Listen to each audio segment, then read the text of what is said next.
So it is my distinct pleasure to introduce Teresa Myers, who is the Marketing and Communications Specialist for the Longmont Public Library. And so, Teresa, I am going to let you take. Hello, I hope everybody can hear me, and I hope that my voice isn't too froggy. I'm getting over a cold, so I apologize if it is. Thank you so much, Christine. And for those of you who've never been a presenter, I have to just take a second and tell you that Christine does a heck of a lot of work to make these things happen. I had no idea. So, yay for you, Christine, because I think we all appreciate these webinars. To give you a little bit of background about Longmont so that you can keep this in mind as I talk about the things that we do. We are a city of just under 100,000 people. We have a collection of just over 300,000 items, and our circulation runs at around 1 million a year.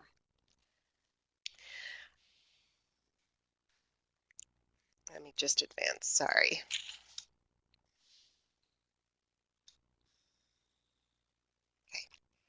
All right, so the first slide that I'm going to talk about is this: why is marketing important?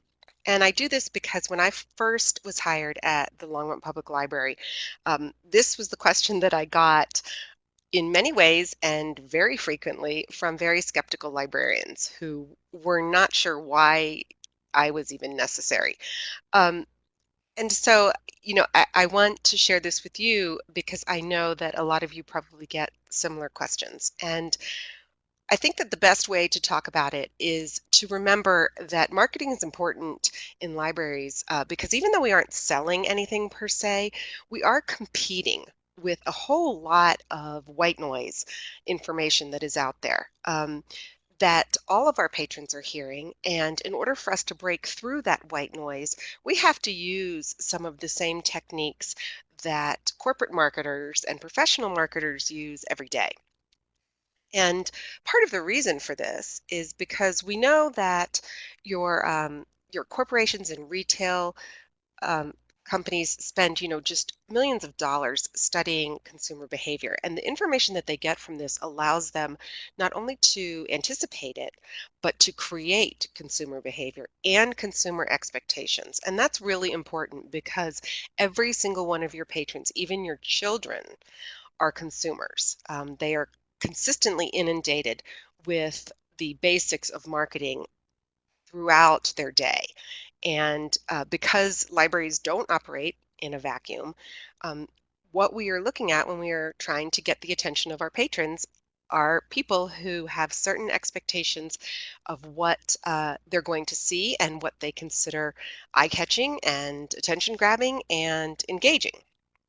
So, um, so that's why I say, to meet those expectations, you need to understand them.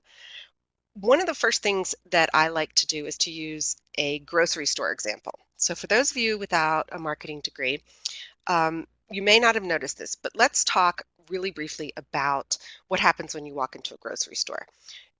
You're probably on autopilot. You have your list, maybe you're just kind of wandering around with your cart, but every single thing in that grocery store has been analyzed to death by someone with a marketing degree. For instance, grocers know that when you walk into a grocery store and most retail outlets, you look left and you walk right. I don't know why we do that, but we do that. So you have your cart, you look left, you walk right. They also have trained us, after watching much consumer behavior, that to walk along the exterior of the store, which is why you will find along the exterior of the store, along the edges of the store, all of your basics that you're probably there for. You venture into the middle aisles for things that you specifically probably have on your list. Not a whole lot of impulse buys happen in those aisles. Most of it happens along the edges. And they do a whole lot of things to entice you as you move through the store. Where they place the bakery with its wonderful smells, all of these things factor into your experience of the store and to how much you're going to spend in that store. One of the things that they do that you will hear people consistently complain about is that they put the milk in the very far back. right? So you walk into your grocery store, all you need is milk. Why do I have to go all the way back here? Because you have to go all the way back there because they know that that is probably the number one item that people run into the grocery store for. But if they put it in the back, then they force you to walk past a whole bunch of other stuff that you might just on an impulse pick up and buy. So, so that is intentional. And what they've done there is they've sacrificed convenience for the possibility of making additional sales. And I'm going to come back to that. The other thing that they do is create merchandising trails. So you may see in the distance this absolutely beautiful display of fruit or baked goods or something seasonal, and it draws you along down the aisle or through the passage to this wonderful thing you see in the distance. That's another thing that we're going to come back to later on and steal from our retail marketers. So remember that about the grocery store. Okay, let me keep going here. The next thing I want to talk about is your library brand because this informs every single thing you do that has to do with marketing. Um, a lot of people think that a brand is a logo. No, it's actually the other way around. Your logo should reflect your brand. You all have a brand, whether you know it or not. It is the feeling that people have about your library. It is I like to think of it as the kind of top 3 adjectives that your patrons would use to describe your library. So you have it, you may not know what it is. And it may not be what you want it to be. You know, sometimes libraries are in a state of transition, and when you find out what your brand is, you're like, oh, well, that's really not who we are. Or maybe that's not who we want to be. That's not who the community needs us to be. And then you have the challenge of kind of reinventing your brand. And you've seen corporate brands do this before, where they change the the packaging, or they'll completely rename something. So from a library perspective, what you're talking about there is really wanting a brand that speaks to your patrons and your community. In Longmont, our brand, when I first got here, I kind of did some research and discovered that our brand is that we are helpful, friendly, and fun. That's a great brand for Longmont. It really fits in with our community. It really fits in with what the community needs and expects from the library. And there are a whole lot of really wonderful adjectives that are not included in those 3 that we could strive to be, but you know what? That wouldn't necessarily serve where we are. So my point here is you don't need to be anybody else's brand. You just need to be your brand, and you need to figure out what that is. So don't try to be my library or somebody else's library, but take a good look at your community and figure out what you need to be for them and whether you are that thing now. Once you know what your brand is and it's what you want to be, you need to make sure that every single thing you do in your library should reflect and promote that brand, including the selection of a logo, from colors to the nature of it.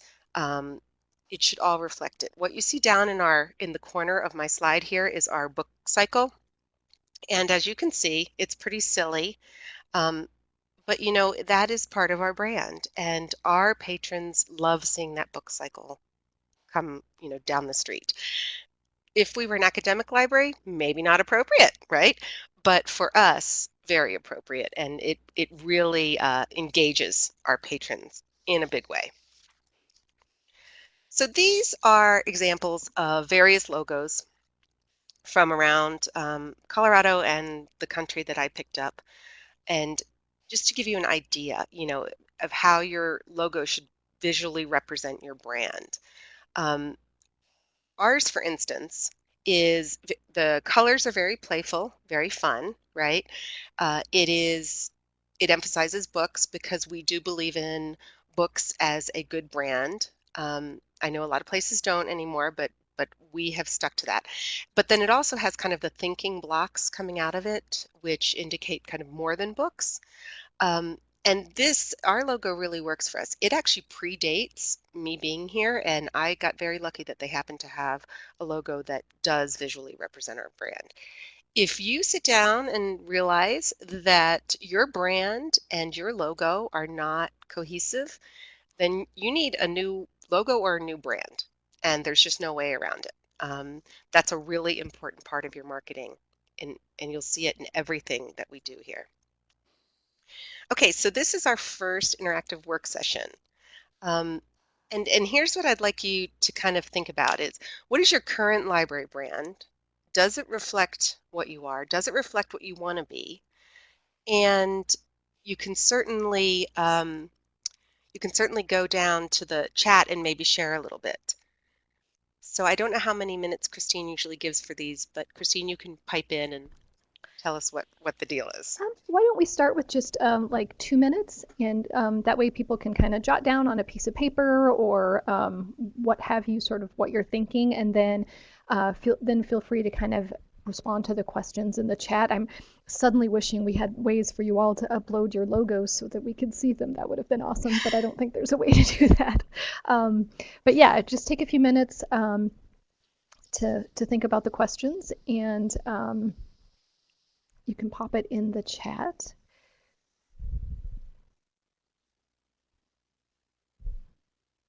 So I see a question from, I don't know if it's Kaya or Kaya Swanson. If I'm new to my library and still learning, what are some ways I can gather data and information to determine what our brand is currently? It's a really good question. And one of the simplest ways would be to ask your patrons. The first thing that I did actually was I asked staff. So I asked staff, what adjectives do people use to describe us? And they came back with a whole bunch, and I kind of went back to them again, narrowed it down, the ones that seemed duplicative, and said, okay, help me out again. If we're narrowing it down, what shows up the most? And then from there, I went ahead and I did a Survey Monkey, uh, online, and advertised it on our Facebook page and our social media stuff, and it was just a really quick flash survey. And that was really informative. I mean, it's certainly not statistically significant, but it is very informative, and it does give you a sense of how people perceive you. And then you really have to sit down too with your director and get a sense for what is their vision of the library, where is it going? And that helps you create your brand as well, or actually to get a sense of whether your brand is in line, right, with where your library is trying to go. And the same with your logo. I notice, Robin's message about adjectives that currently describe her library are awkward, understaffed, intimidating, unhelpful. That isn't uncommon, and that's a real challenge. That's where you have your work cut out for you, but you can do it. And I think that knowing where you're starting from, as opposed to where Robin then later on says where she wants to be, um, is is a really good start. Now you just need to develop the path. Oh, good, I got your name right. Good. And I think And the logo issue is a good point. If you really do feel like you're more fun than your logo, definitely look at a redesign. It doesn't have to be crazy expensive, but that logo is going to be on everything I'm talking about, and every template and anything that you do, really, because in order to create a cohesive sense of what your library is, that logo is the first and foremost piece of it. I think Michelle has an interesting point about that each branch might have its own adjectives, which can make kind of branding a little bit difficult. And I think that that is something that many multi-branch districts kind of have to deal with. Like, how can you have a consistent look and feel, but still reflect, if one's in a suburban community and one's maybe a little bit more urban, and maybe, like if you're spread out a little bit, that's kind of an interesting, it'd be kind of interesting to like have staff talk about what they think the words that describe the district and their own branches are, and maybe look for commonalities that way. The other way visually, Michelle, to play with that is to to go with something kind of as a starting point, I wish I had access to pull this up for you.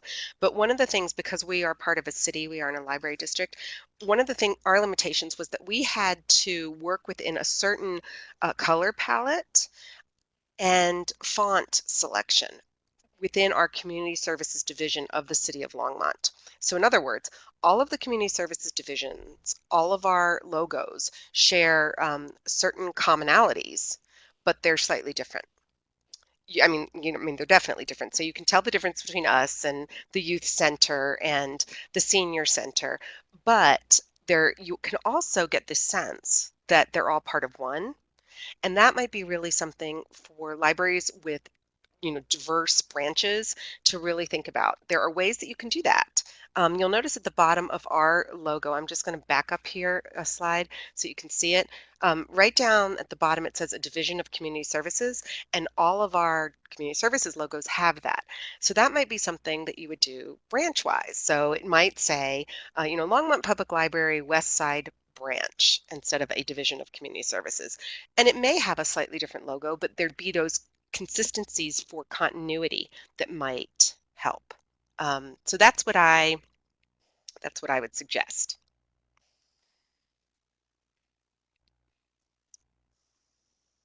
So you do have the color palette. Yeah, then that's a very good start. That might be a good way to go. Okay. Christine, we ready to move on? Okay. All right, so the next thing I want to talk about are it's your toolbox of marketing tools that you have. Whether you have a degree or not does not matter. These are things you're using anyway. You probably just may not think of them as components of your marketing program.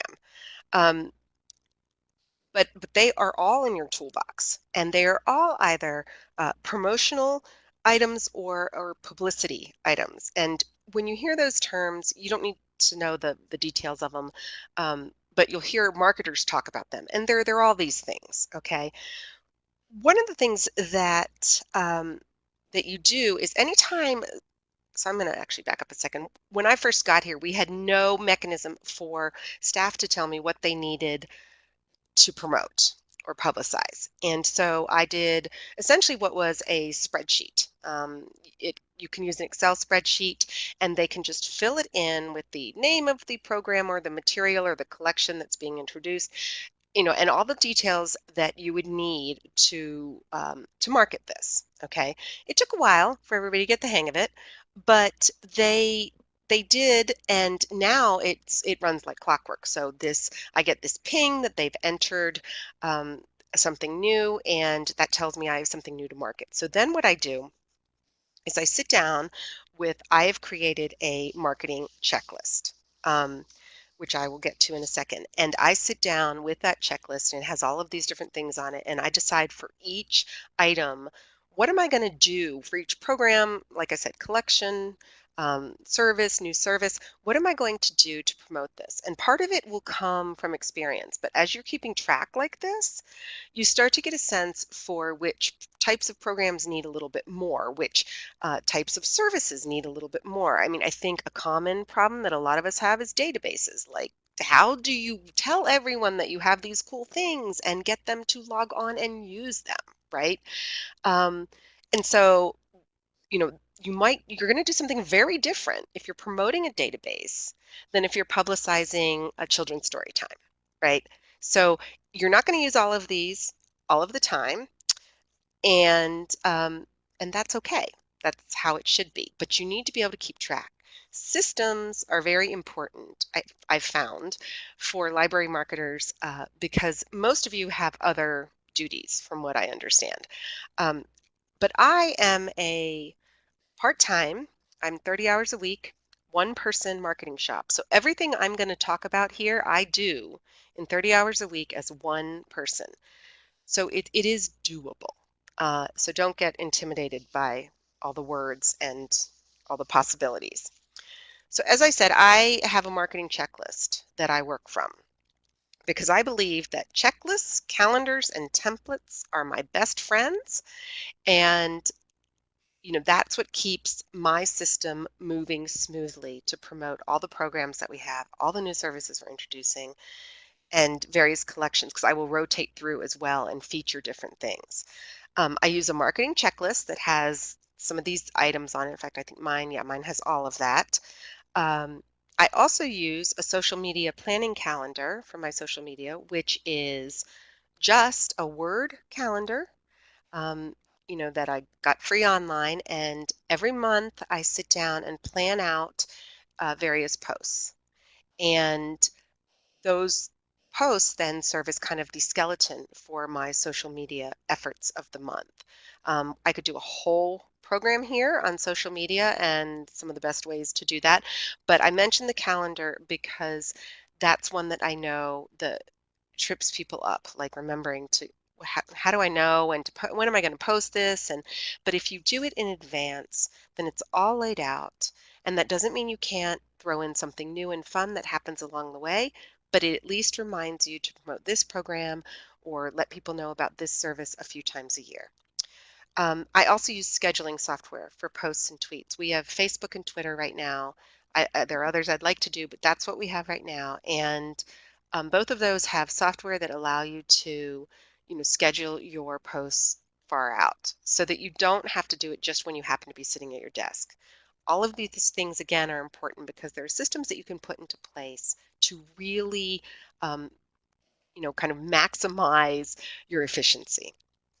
Finally, the last thing is templates. I've created templates for flyers, signs, news releases, emails that I frequently send to media, and I use them all the time. So my biggest thing for you to take away from this is do whatever you can to not have to reinvent the wheel every time you have to do marketing, especially if you're not a full-time dedicated marketer at your library. Find these shortcuts and use them. And investing the time to set them up is more than worth it, I guarantee you. The other thing with things like templates is that it allows you to kind of pull the rest of your staff in as marketers. I talk to my staff all the time about the fact that they are marketers every single minute that they are representing the library because they are our best marketers. They know so much about our library and they're the ones interacting with patrons. And then I remind them that we have these templates for flyers and signs and etc. And it's kind of a rule around here that they have to use them. So you avoid things that really look unprofessional, like just a handwritten note slapped up on a column somewhere. When I first got here, we had just paper everywhere. The visual clutter was, profound. And the first thing I did was to walk around and tear everything down. So that's really something to think about is when you're talking about marketing and branding your library and creating this sense for your patrons of who you are. Every single thing that you put face forward to them is part of that, including those things like signs and things. Okay, so next we're on to our second interaction. So here what we're asking you to think about is how are you currently organizing those marketing efforts? Do you have systems in place? Do you use any online tools? What's working for you? Maybe what do you need help with? Um, Maybe you can ask questions in the chat box or share some ideas that you've stumbled upon. Okay, so Sarah tells us she has a monthly publicity checklist, and I use Google Keep to make it easy to adjust as necessary. See, that's awesome. Whatever works for you, it doesn't have to be the same thing that works for me or works for your friend across town in a different library, but finding those things, I think, is just an absolute lifesaver for library marketers. And if anybody wants any of my templates or any of my things, feel free to email me after this, and I'm happy to share them. That's another thing I will tell you is that borrow and steal whenever you can because we're all in this together. Multiple attendees are typing. Good.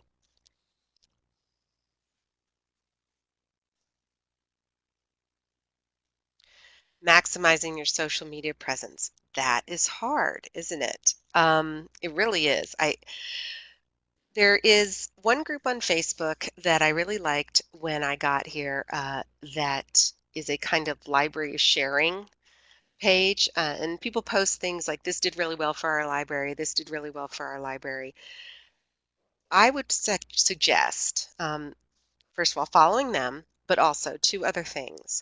Uh, Subscribe to Social Media Today, which is essentially, it's a newsletter that shows up in your inbox every day, and it's really useful. Not every article in there works for libraries, but that's okay.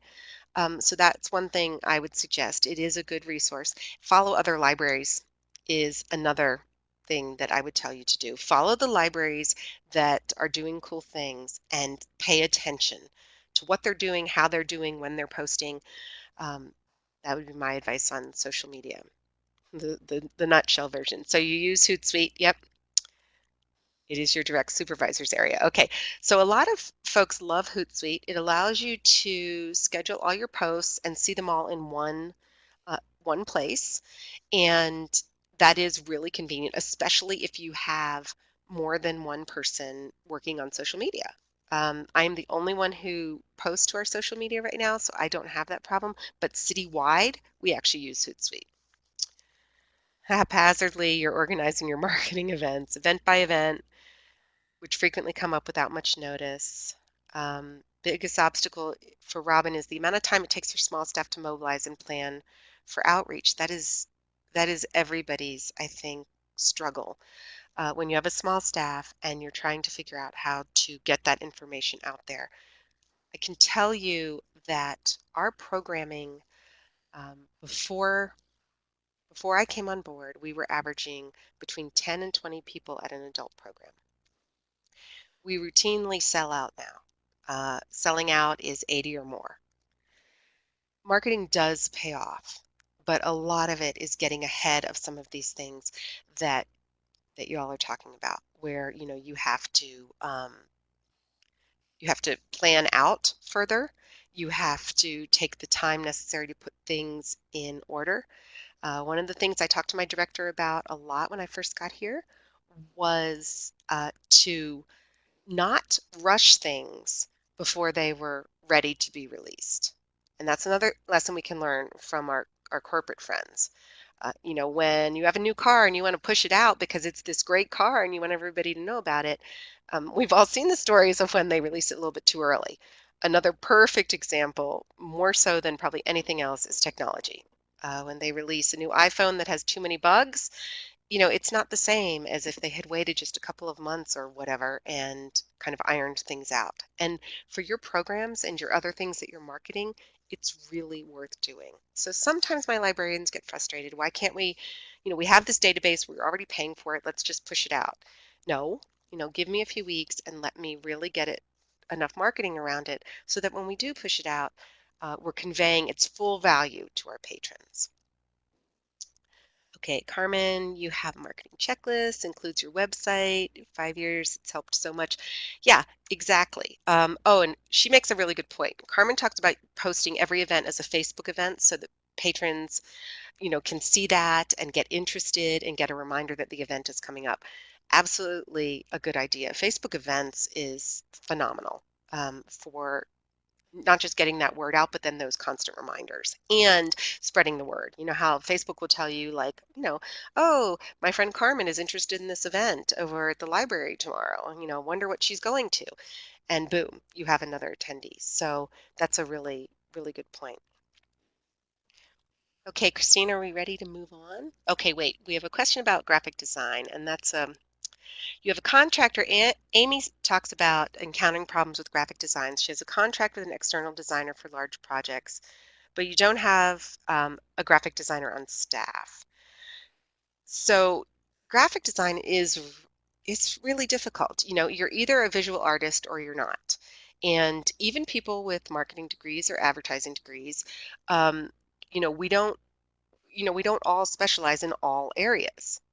We have somebody here at the city in a different division who is phenomenal with video and video editing.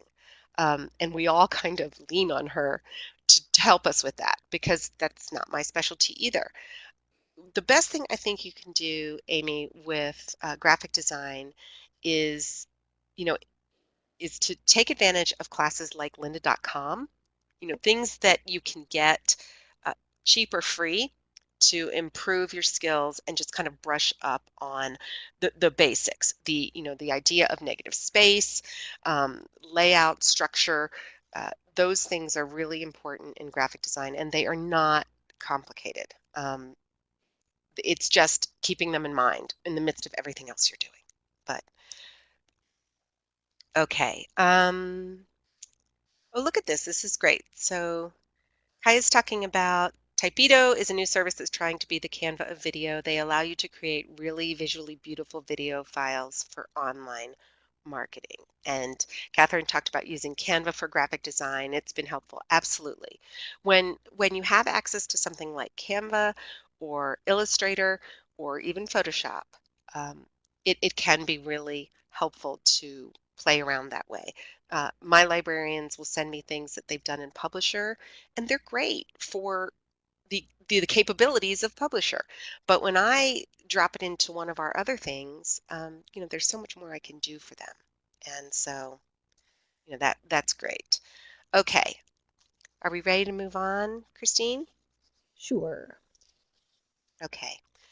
Next, yeah, those are some great ideas. I wish there was a way to include them in the recording that goes out for other people. They The next thing actually, I want to talk, the whole chat yeah, is go ahead. actually captured, including the links. So everything. That's awesome. Okay, good to know. Next thing I want to talk about is merchandising. This is something that you're all definitely doing. Libraries have been doing this since the day they opened, but they probably don't think of it this way. And I've thrown up on this slide, examples of merchandising within a library. I briefly mentioned when I was talking about the grocery store model that, they've spent a ton of time looking at merchandising. And they look at it in how they display things, where they display them. You may or may not know that various companies pay for being featured on particular shelves at particular heights in grocery stores. That's all contractual. It's not happenstance. So, there's a ton of thought that goes into that. Fortunately, because we aren't selling shampoo, we don't have to worry so much about, where the books are placed on the shelves. But there are a lot of things to think about in terms of what is engaging for our patrons. And remember, they're used to walking into an Apple store or, a Gap or, um, even their local Whole Foods. And there are expectations that have been created about the kind of type of displays they're going to see, how cool they're going to be, the level of professionalism. Uh, so we need to respond to that as best we can. So I'm going to walk you through some examples. The first one is this picture here with Readbox, right? This is absolutely brilliant. It's relatable, it's humorous. I'm going to talk a lot about humor in this section. And, and it's eye-catching, but it's not hard, right? I mean, look at it. That doesn't take a degree to have done, but it's very cool. Blind Date with a Book, 2 versions of it. Love both of these. So fun, so eye-catching, and super easy. This is our staff picks section here at our library. And one of the things that we were doing here was trying to, we wanted to make an effort to make our librarians more kind of relatable to our patrons so that, you develop these relationships with these librarians and you come to trust them and it draws you in more, right? I want to know what Devin has to say about this, or maybe I should ask Josie because I like the books she's picked. And it has worked for us. Book displays and the display of books, 2 different things, are our 2 biggest merchandising elements in libraries. So do not underestimate the power of your book displays. And I will come back to that. The idea of forward-facing books on shelves is another thing to really think about. It matters. We all know it matters. We know that people are more likely to grab those that are outward facing it's just, a part of life. My librarians now go around on their uh, kind of routine, just walking through the library, and part of what they do is they constantly turn books outward facing. This is an example of, so you're in a hurry and you're trying to come up with something cute for Halloween. Here you go, right? It's humorous. If you see an empty shelf like this, people are going to walk over, what is going on over here? They're ghost books. These are examples. I wanted to just kind of throw this out there.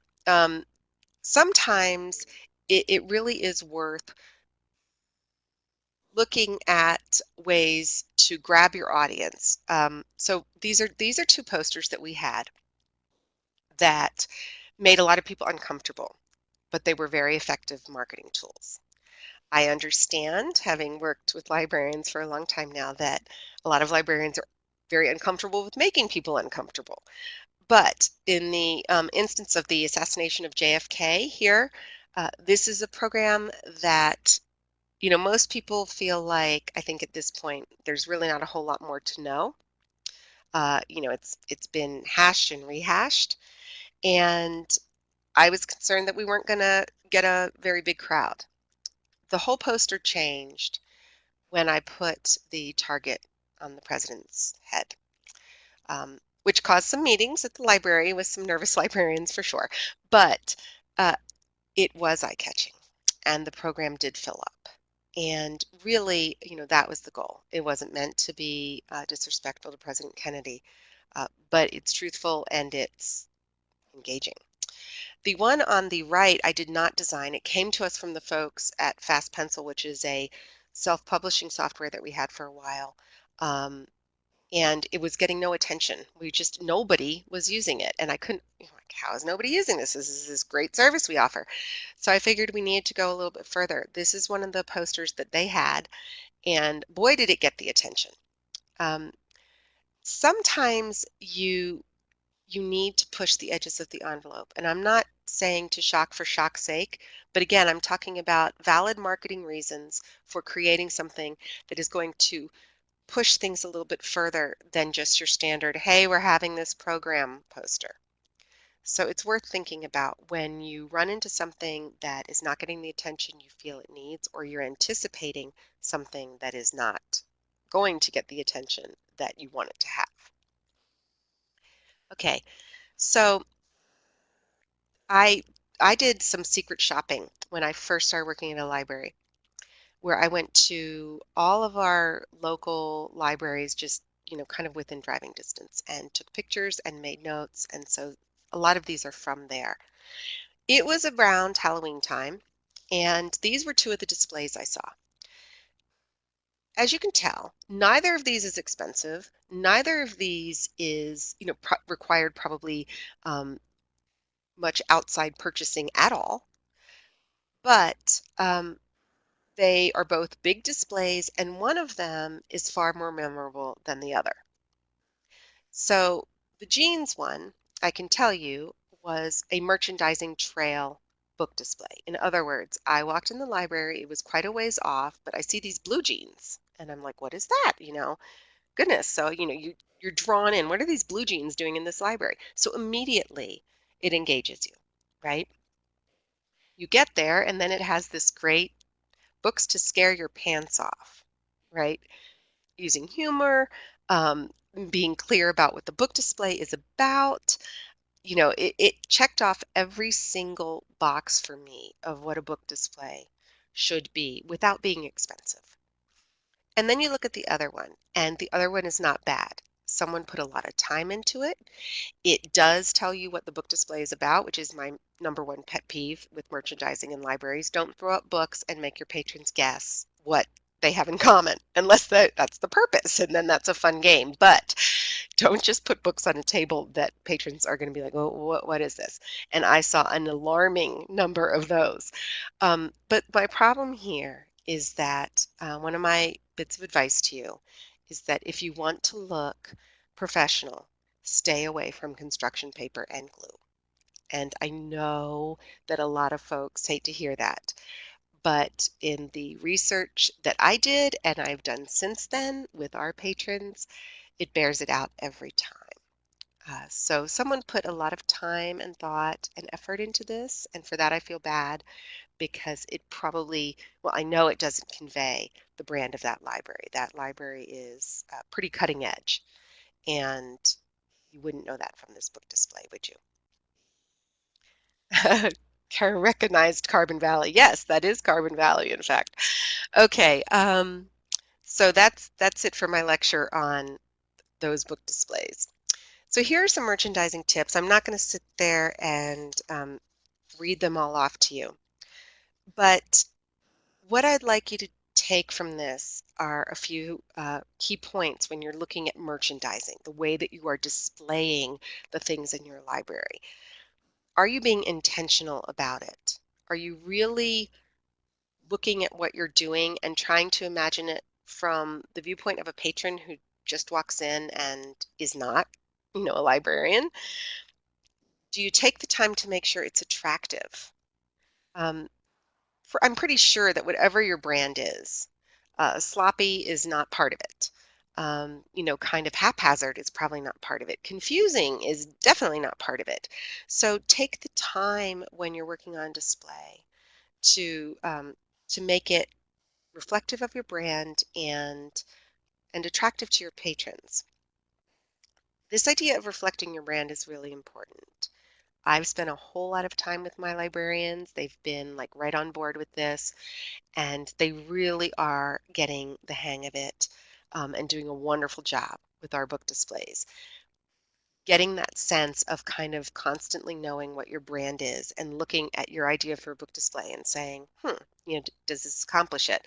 And sometimes, one of our adjectives is fun.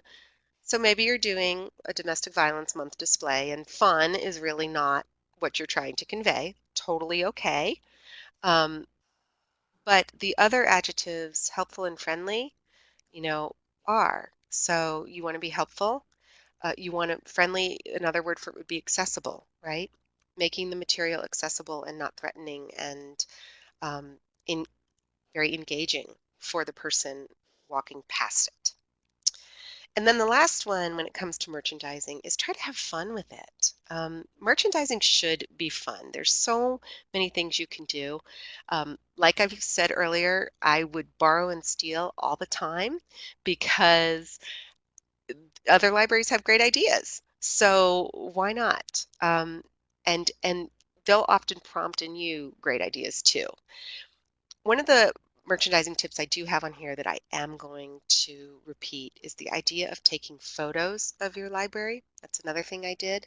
We work here and we stop seeing the clutter. We stop seeing the fact that the signage is confusing.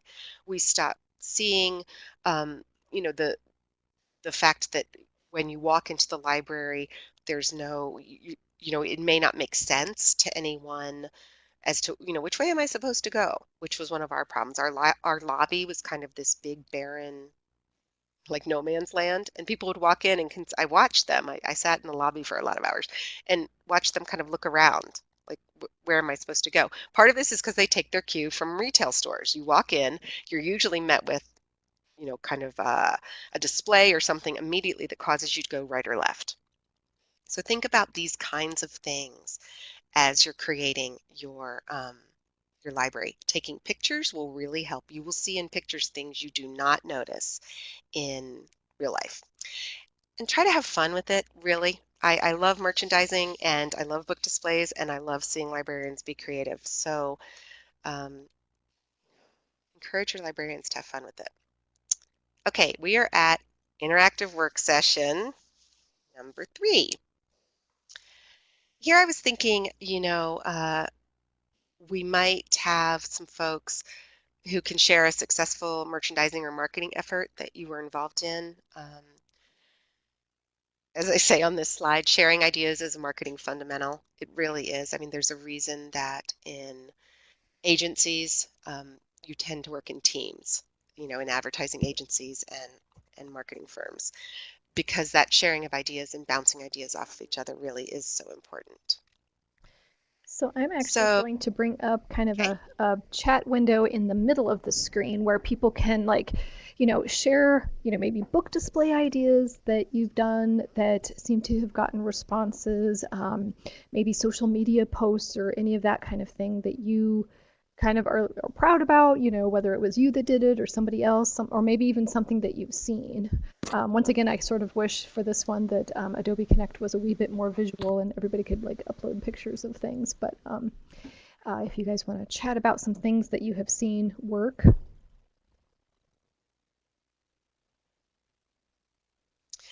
So while we're waiting for people who are thinking and typing, um, there are a few more things that I'll throw out and mention.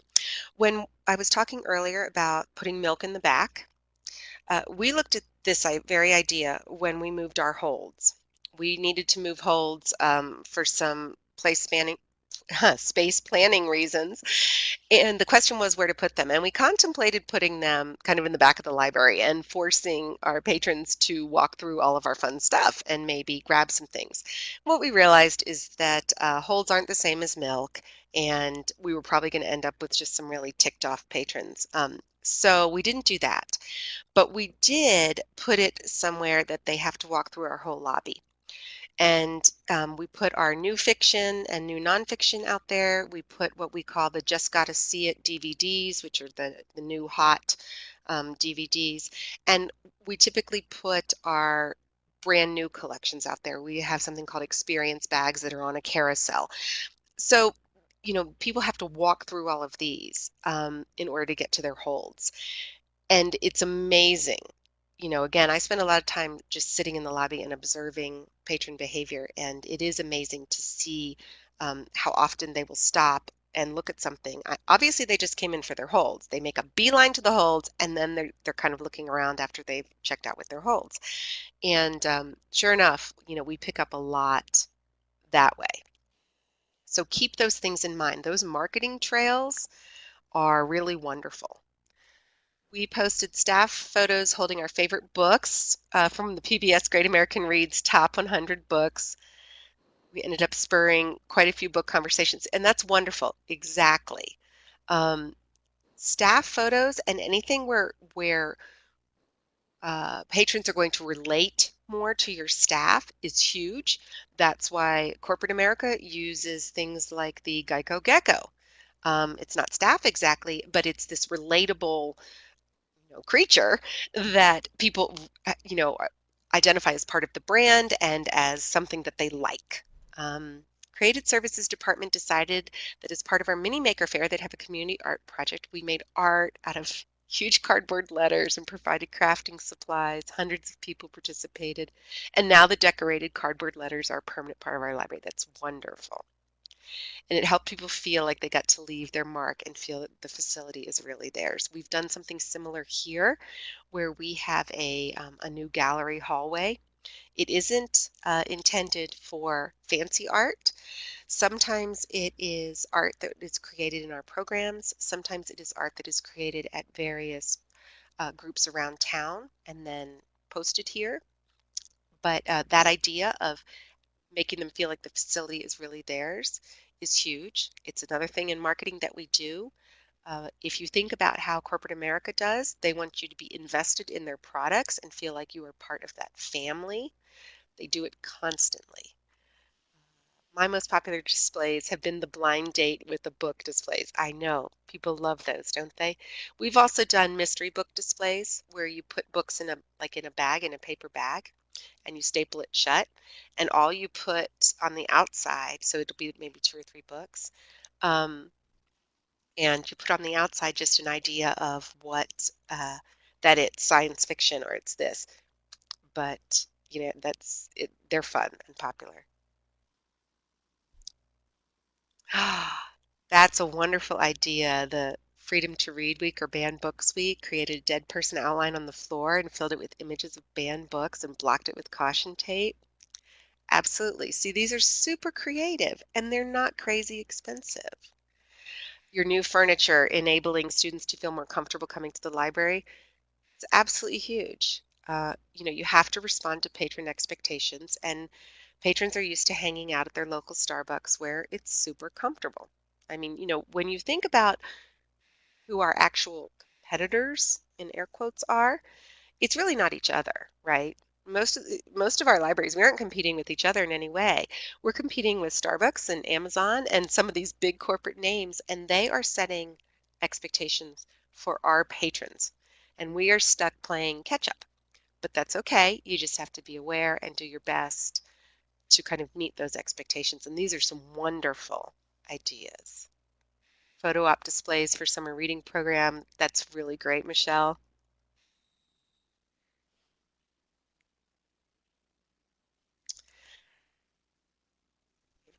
A couple more people typing, I think.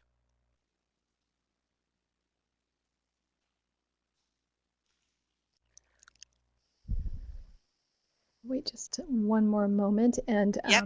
I'll have the ability to kind of crowdsource these ideas to post on the CSL In Session website as well when the session is over. So if you want to come back for some of these ideas, they'll be available. Right. One of the other things that we have here in Colorado that I'll mention very quickly is we have a library marketers group.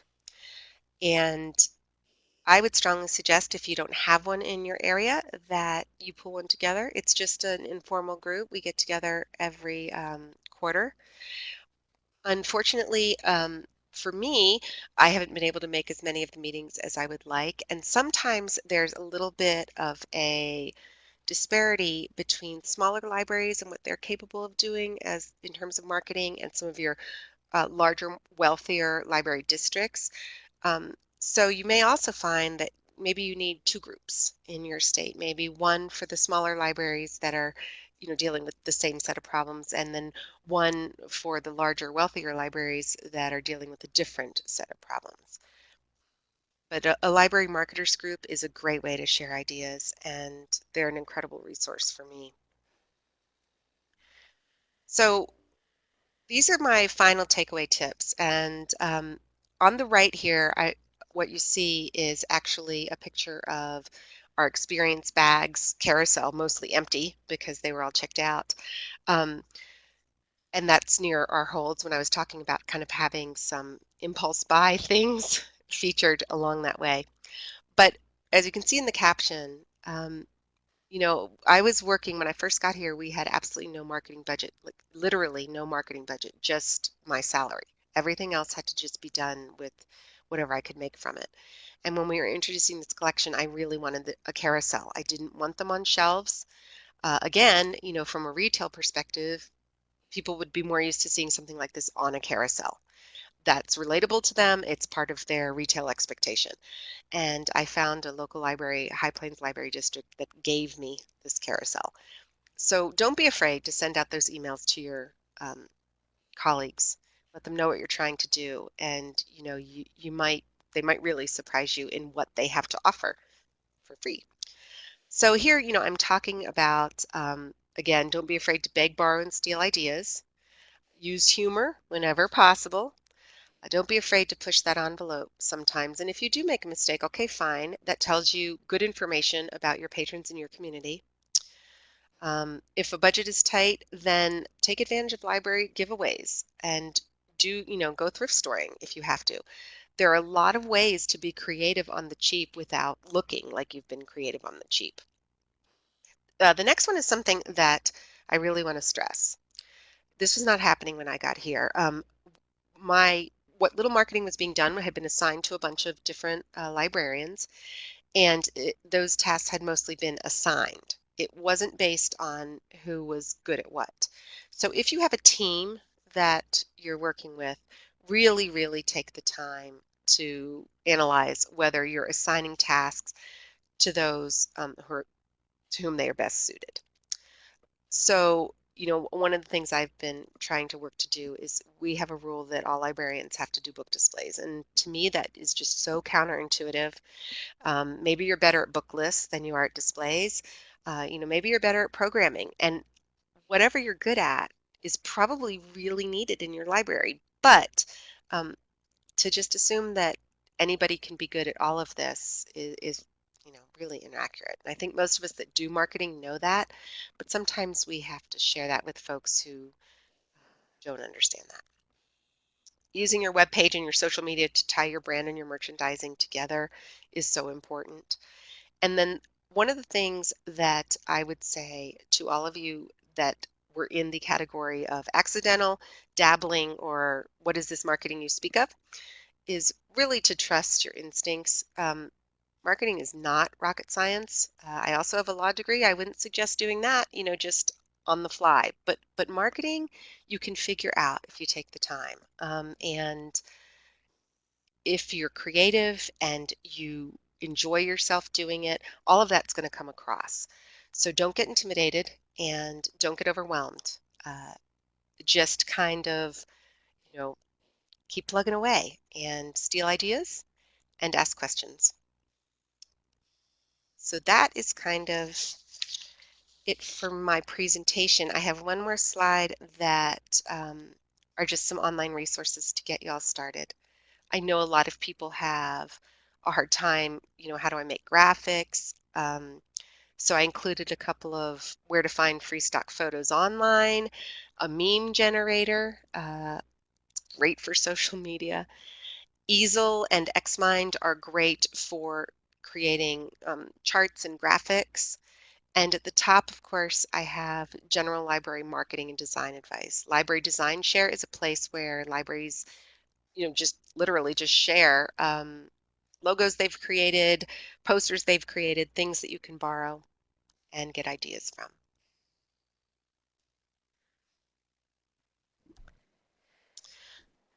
Kat said that she doesn't have physical space for book displays. We hardly do them anymore because we have no space to set it up. One of the things you could do, Kat, would be to do it online, whether it's on your website or on your social media, but do a virtual book display. Post it and, with some kind of cute, fun caption and do it that way. There are ways to spark the same things that book displays spark. You don't get, of course, the benefit of having them grab it right off the display and walk out with it, but you do have the opportunity to actually kind of front and center some things. How to make a visual display out of audio material is Robin's problem. My advice there would be to really, this sounds so simple, but go to a place where you can get free stock images and find the absolute best visual representation of whatever audio material you're trying to promote. The one that I like the most is pexels.com, which is www.pexels.com. It is a place where photographers just share their pictures. I just think they want to put them out there and have people like them and appreciate them.